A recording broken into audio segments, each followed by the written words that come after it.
Good morning student. हम anatomy और physiology के नर्वस सिस्टम के बारे में पढ़ रहे हैं। पिछले लेक्चर के अंदर हमने ब्रेन और स्पाइनल कॉर्ड को प्रोटेक्ट या कवर करने वाले लेयर मेनिंजेस के बारे में पढ़ा था। आज हम नर्वस सिस्टम का एक नया topic ventricles of the brain शुरू करने जा रहे हैं, जिसमें हम पढ़ेंगे कि वेंट्रिकल्स ऑफ द ब्रेन क्या होते हैं, कितने टाइप के वेंट्रिकल्स ब्रेन में पाए जाते हैं तथा ये कहाँ कहाँ पर स्थित होते हैं और इनके क्या क्या फंक्शन होते हैं। तो शुरू करते हैं वेंट्रिकल्स ऑफ द ब्रेन। तो अगर डेफिनेशन की बात करें तो cavity with in the brain is called ventricles. Brain के अंदर पाई जाने वाली कैविटी को ही क्या कहते हैं, वेंट्रिकल्स। कैविटी यानी कि कोई स्पेस होती है, कोई खाली जगह होती है, उसी को ही कैविटी कहते हैं। तो ब्रेन के अंदर पाए जाने वाले स्पेस ही क्या कहलाएंगे, वेंट्रिकल्स कहलाएंगे।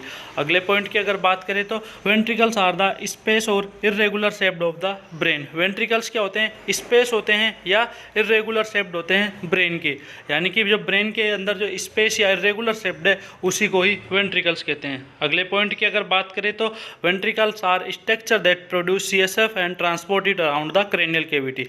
वेंट्रिकल्स क्या कार्य करते हैं, जो सीएसएफ के प्रोडक्शन में हेल्प करते हैं और जो सीएसएफ बना है उसको आगे ट्रांसपोर्ट करने में हेल्प करते हैं। तो अगर वेंट्रिकल्स का एक इम्पोर्टेंट फंक्शन देखें तो ये सीएसएफ के ट्रांसपोर्ट में हेल्प करते हैं। सबसे इम्पोर्टेंट फंक्शन होता है वेंट्रिकल्स का, ये जो सीएसएफ बना है उसको आगे उसका फ्लो करते हैं, उसको आगे ट्रांसपोर्ट करते हैं।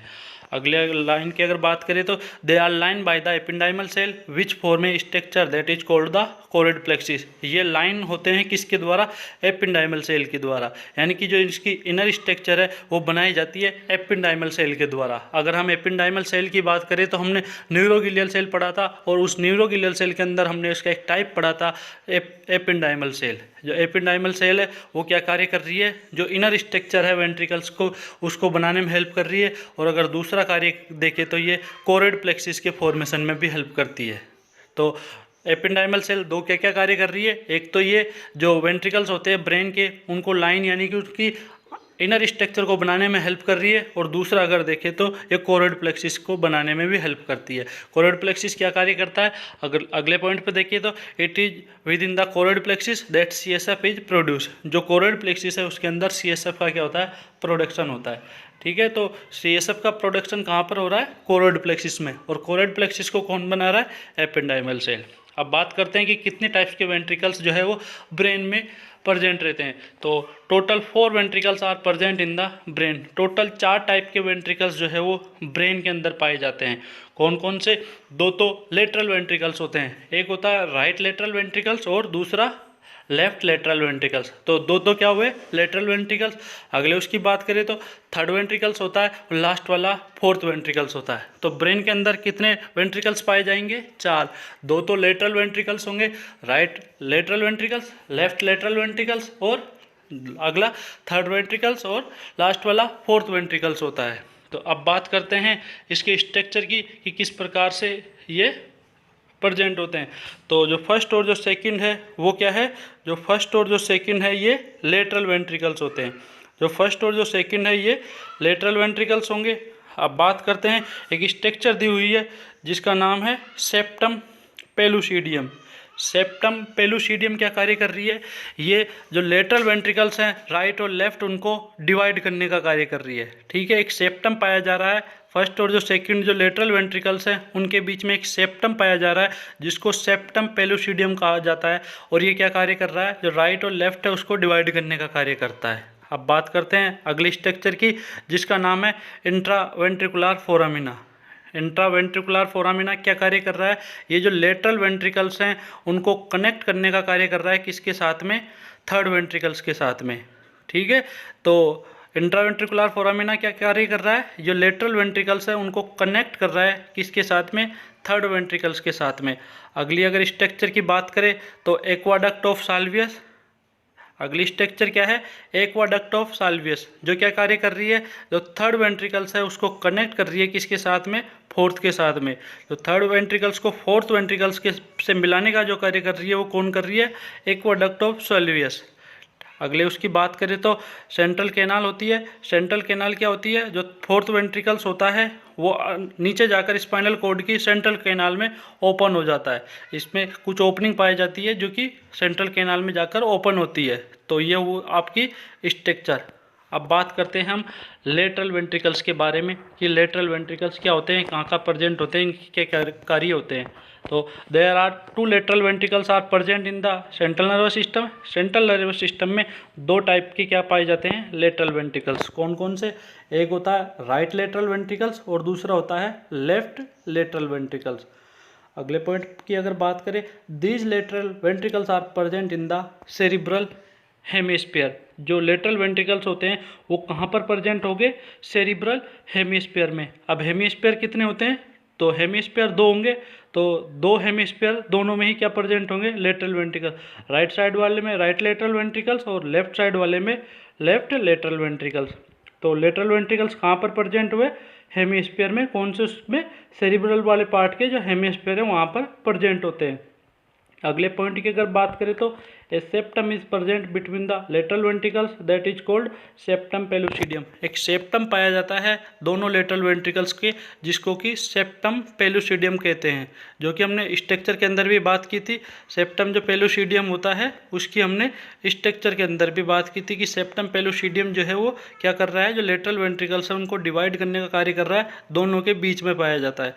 अगले पॉइंट की अगर बात करें तो the lateral ventricles are connected with third ventricles by intraventricular foramina. जो लेटरल वेंट्रिकल्स है वो कनेक्ट होते हैं थर्ड वेंट्रिकल से, किसके द्वारा, इंट्रावेंट्रिकुलर फोरामिना।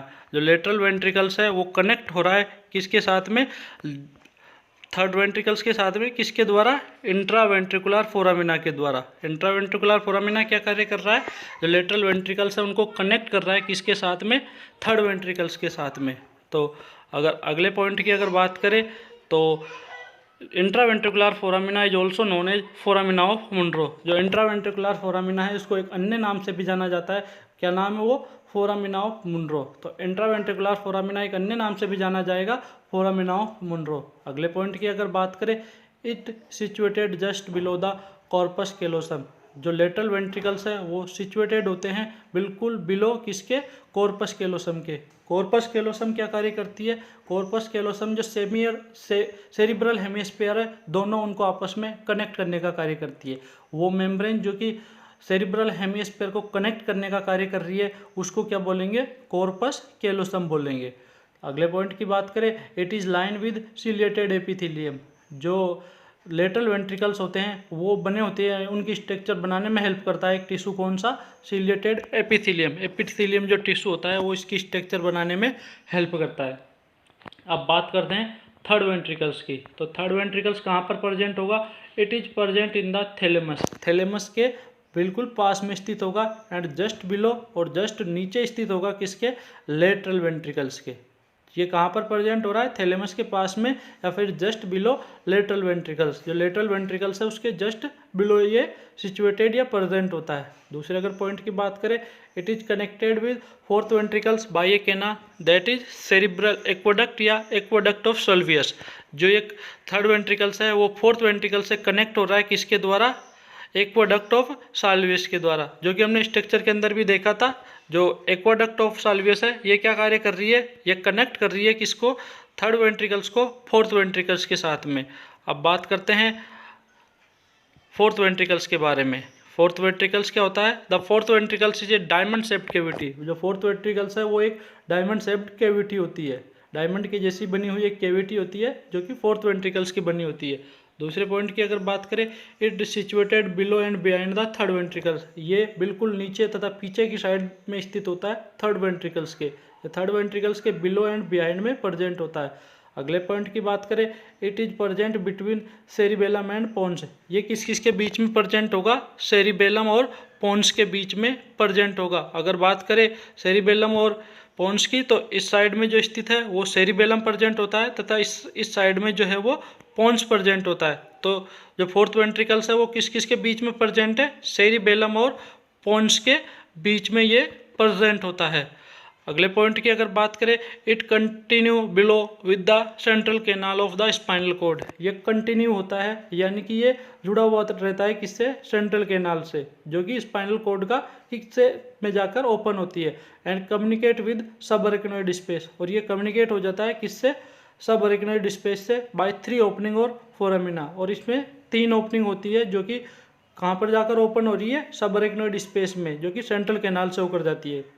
अगर तीनों ओपनिंगों की बात करें तो कौन कौन सी, एक होती है फोरामिना ऑफ मेजेंडे और दूसरे की अगर बात करें तो फोरामिना ऑफ लुस्का।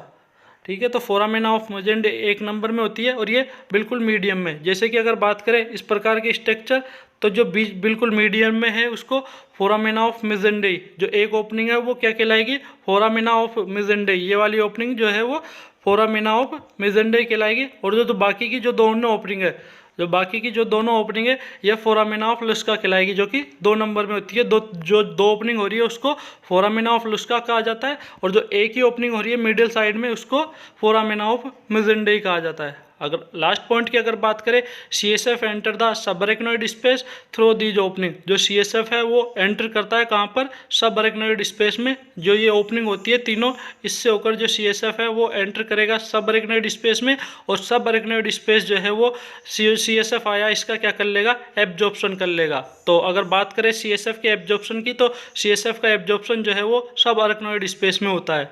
तो ये आपका हुआ ventricles of the brain. Thank you student.